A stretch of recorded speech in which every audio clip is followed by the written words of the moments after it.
Shalom warga kerajaan, selamat pagi. Kita bersyukur kita memasuki bulan yang baru, bulan September. Luar biasa. Ajaib Tuhan dalam hidup kita sehingga kita boleh masuk di bulan yang ke-9 ini. Tidak terasa 3 bulan lagi kita akan merayakan Natal bersama-sama. Luar biasa saudara ya. Tahun ini penuh dengan mujizat buat setiap kita.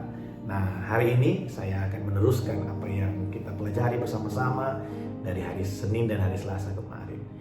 Saudara, kalau kita membaca secara seksama ayat yang ke-12 sampai dengan ayat yang ke-14, saya sendiri benar-benar memahami kenapa penulis kitab Ibrani bisa menulis, marilah kita datang dengan penuh keberanian menghadap tahta kasih karunia Allah untuk kita bisa mendapatkan pertolongan, rahmat dan anugerah pada waktunya.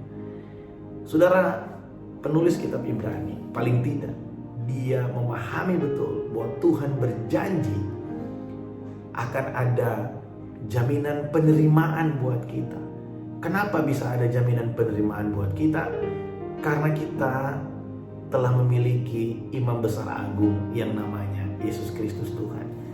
Dia menjadi pembela buat kita. Dialah yang membela kita di hadapan pendakwa-pendakwa kita. Saudara, kita hari ini datang di hadapan Tuhan, kita bisa datang dengan kepercayaan diri, bukan karena kehebatan kita.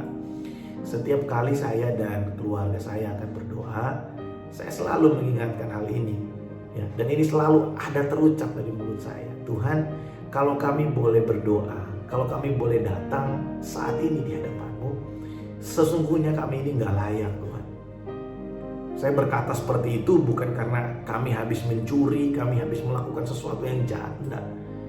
Kita harus menyadari betul bahwa tanpa melukai orang lain, tanpa kita mencuri, membunuh dan melakukan dosa-dosa yang lain yang kita tahu terlarang, tanpa kita melakukan itu semua, memang kita adalah orang yang berdosa, yang hanya bisa dibenarkan oleh pengorbanan Yesus Kristus Tuhan.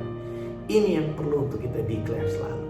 Tuhan, kalau aku boleh layak saat ini, bukan karena aku Tuhan, bukan karena kuat dan gagahku, bukan karena kehebatanku. Aku ada saat ini, aku layak melayani, aku layak untuk datang berdoa kepadamu semata-mata karena kasih karunia-Mu melalui Yesus Kristus yang telah mati bagiku di kayu salib. Saudara harus mengingat bahwa ketika Yesus mati di kayu salib, tabir bait Allah itu terbelah dari atas ke bawah, bukan dari bawah ke atas. Kenapa perlu Alkitab mencatat tabir bait suci terbelah dari atas ke bawah? Kenapa perlu Alkitab menulis sampai sedetail itu? Alkitab ingin menjelaskan buat kita bahwa inisiatif yang membuka jalan masuk bagi kita untuk kita bisa masuk ke ruang Maha Kudus kapan saja, dalam keadaan apa saja, dan di mana saja kita berada, inisiatif datang dari Tuhan, bukan dari kita. Sejatinya semua kita adalah orang yang tersesat, dan kita ditemukan oleh kasih karunia Allah, dan kita dilayakkan oleh pengorbanannya. Saudara, ayat di dalam Yeremia 29 ayat yang ke-12 sampai dengan ayat yang ke-14, firman Tuhan berkata, apabila kamu mencari aku dengan segenap hatimu, apabila kamu berseru kepadaku, apabila kamu menanyakan sesuatu kepadaku, aku akan memberikan diriku ditemui oleh kamu. Aku akan membuat diriku ditemukan olehmu. Aku akan menjawab kamu. Saudara, tidak ada hal lain yang bisa membuat kita memiliki satu rasa tenang untuk berdoa selain dari ada jaminan akan penerimaan ketika kita datang kepada Tuhan. Oh, ini luar biasa saudara. Tuhan menjamin kita, kamu datang, aku akan menemui kamu. Kamu berseru, aku akan menjawab kamu. Nah, hari Senin kemarin kita belajar sama-sama bahwa kadang-kala kita berseru tapi Tuhan tidak melakukan, sepertinya tidak melakukan sesuatu buat kita. Tapi dalam hal itu pun bukan berarti Tuhan cuek atau tidak berbuat apa-apa. Tuhan sedang menyediakan yang lebih baik dari yang kita pikirkan.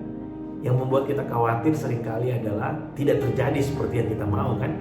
Kita punya rencana A, tapi kita takut jangan sampai rencana A ini tidak terjadi, makanya kita khawatir.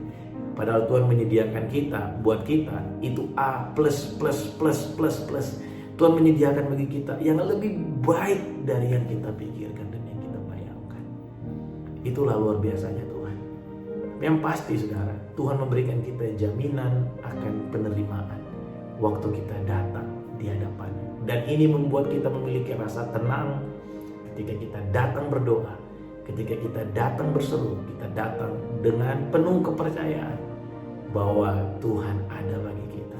Jangan lupa selalu bukan hanya dari mulut tapi dari hati kita dan pikiran kita. Sadari hal ini.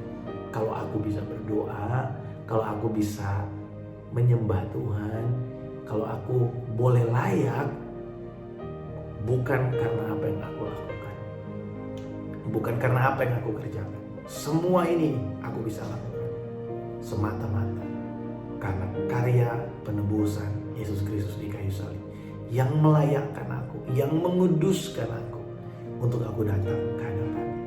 Saudara, saya coba merenungkan ya orang-orang yang disalib di sebelah Tuhan Yesus Kristus. Mereka tentu orang yang berdosa luar biasa. Tapi Tuhan berkata kepada salah satu dari mereka, ya, ketika orang itu berkata kepada Tuhan, ingatlah aku ketika engkau memerintah.